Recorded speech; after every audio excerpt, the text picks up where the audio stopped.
नमस्कार, मैं हूं आपके साथ पूर्णिमा मिश्रा। हमारे खास प्रोग्राम क्या कहते हैं नरेंद्र मोदी में आज आपको सुनवाएंगे पीएम मोदी का वो ऐतिहासिक भाषण जो उन्होंने 6 मई 2012 को गुजरात के सूरत में दिया था। मोदी जी ने अपने भाषण में कहा कि आज गुजरात जो कुछ भी है उसमें भारत के पसीने की खुशबू है। गुजरात सिर्फ गुजरातियों के पसीने से नहीं बना, बल्कि भारत के कोने कोने से आए लोगों ने यहाँ पर अपना पसीना बहाया और इसीलिए गुजरात में सभी का स्वागत भी है और सम्मान भी है। मैं गुजरात की धरती पर इन सभी सपूतों का स्वागत करता हूं, सम्मान करता हूं और भारत के विकास के लिए उन्होंने अपने अपने तरीके से जो योगदान दिया है, इसलिए मैं उनको बहुत बहुत बधाई देता हूं। कोई उनको बिठाने की कोशिश मत कीजिए भैया। हाँ, जहां है वहीं ठहर जाइए।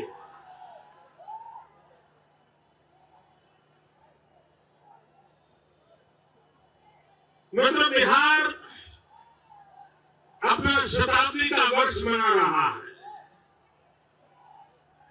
1912 में जब अंग्रेज सल्तनत थी, उस समय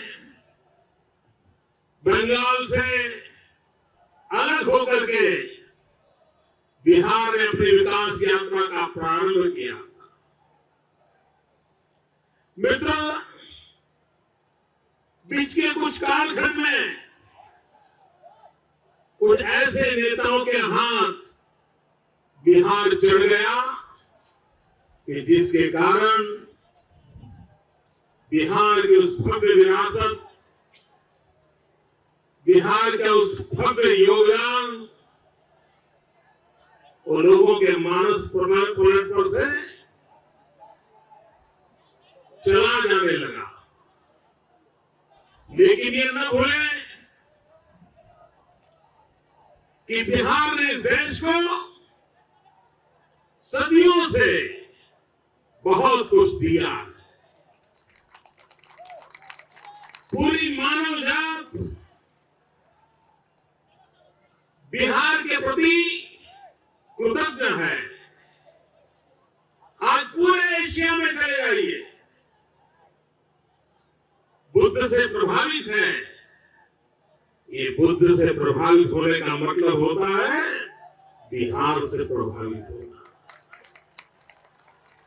विश्व के कोने कोने में, उस कालखंड में बिहार ने बुद्ध के माध्यम से अपनी पहचान बनाई थी। गुजरात और बिहार का नाता बहुत अटूट रहा है। बुद्ध और महावीर दोनों का प्रभाव आज भी गुजरात में है। गुजरात आज भी महावीर के प्रभाव में जी रहा है। महावीर को जीने की कोशिश आज भी गुजरात कर रहा है। और मैं उन भाग्यवान लोगों में से हूं। मैं उस नगर में पैदा हुआ था जिस नगर में ह्यूएन-त्सांग जब हिंदुस्तान आए थे, चीन के 800 साल पहले, वो मेरे नगर में आकर के रुके थे, ठहरे थे। और ह्यूएन-त्सांग ने अपने इतिहास लिखते समय लिखा है, उस कालखंड में वडनगर में 10,000 बुद्ध भिक्षुओं की ट्रेनिंग के लिए एक इंस्टीट्यूट चलता था।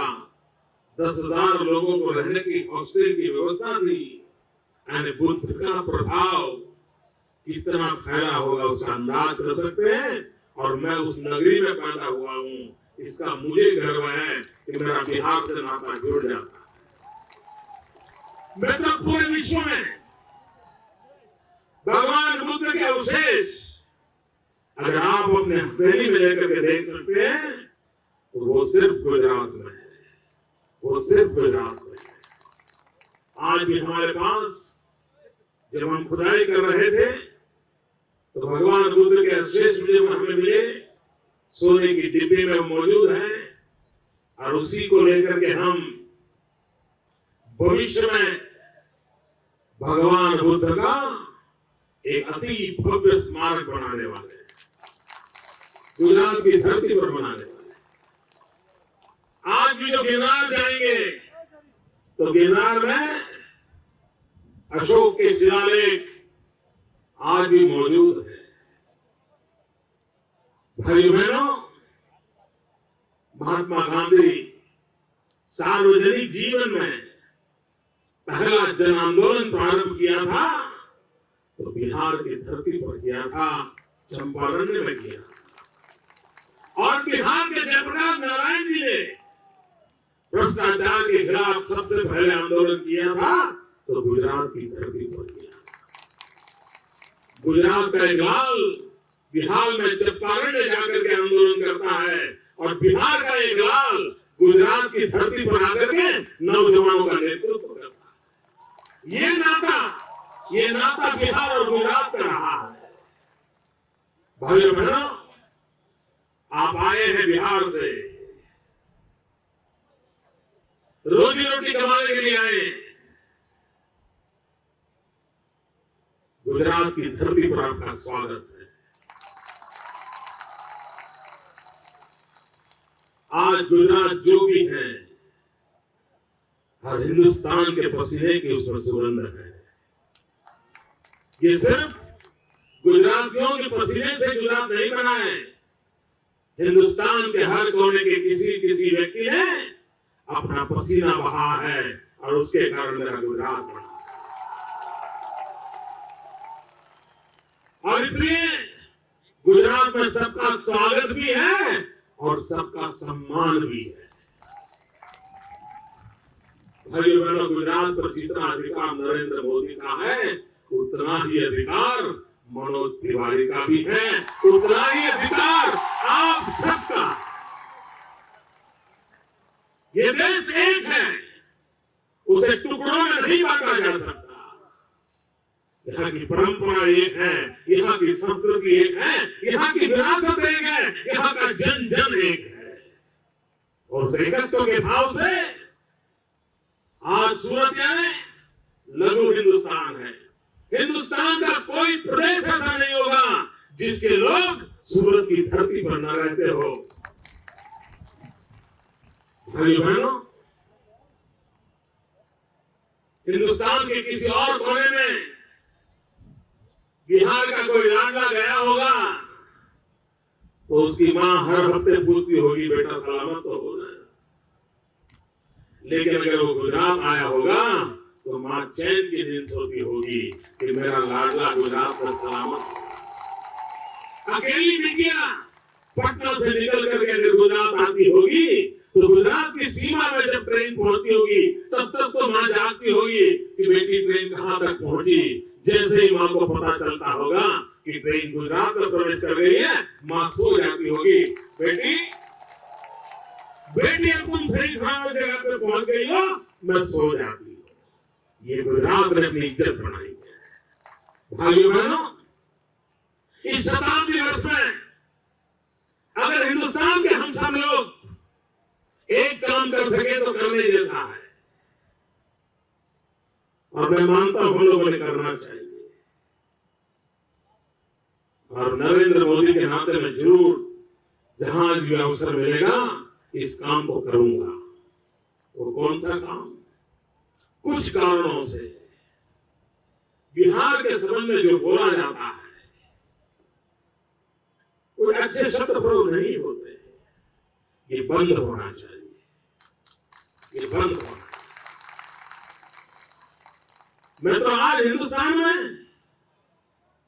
इतने सामर्थ्यवान लोग आप देखोगे, ढूंढने जाओ तो पता चलेगा वो कहीं कहीं तो बिहार से आया है। आप आईएएस अफसर देखिए, बहुत बड़ी मात्रा में बिहार से। आईपीएस अफसर देखिए, बहुत बड़ी मात्रा में बिहार से हैं। आप टीवी एंकर देख लीजिए, बहुत बड़ी मात्रा में बिहार से हैं।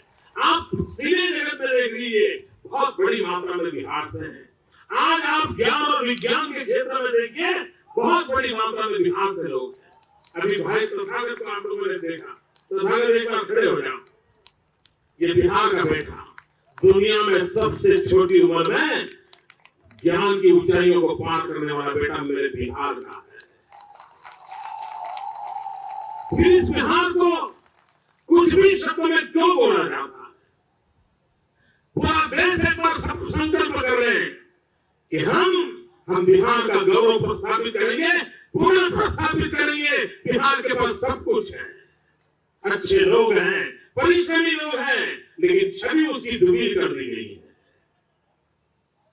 और मित्रों, किसी राज्य की छवि जब धूमिल करने की कोशिश होती है तो सदियों तक परेशानियां झेलनी पड़ती है। हमने बिहार को फिर एक बार आन बान शान, उसके बाद सब कुछ है, हमें देना नहीं है, सिर्फ डंके की चोट पर उसकी वकालत करनी है। जहां भी मौका मिला मैं कहता है।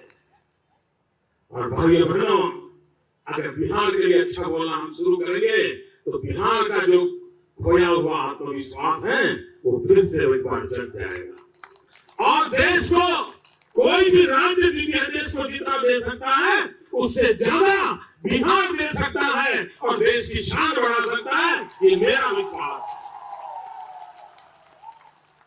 और इसलिए मेरे भाइयों बहनों, इस शताब्दी के पर्व को बड़े शान शौकत से मनाया जा रहा है। और मैं गुजरात में रहने वाले बिहारी भाइयों से, झारखंड के भाइयों से प्रार्थना करता हूं कि सूरत में कार्यक्रम करके अटक मत जाना। बिहारी सिर्फ सूरत में नहीं है, गुजरात के 50 से अधिक छोटे मोटे शहर हैं जहां मेरे बिहार के भाई रहते हैं।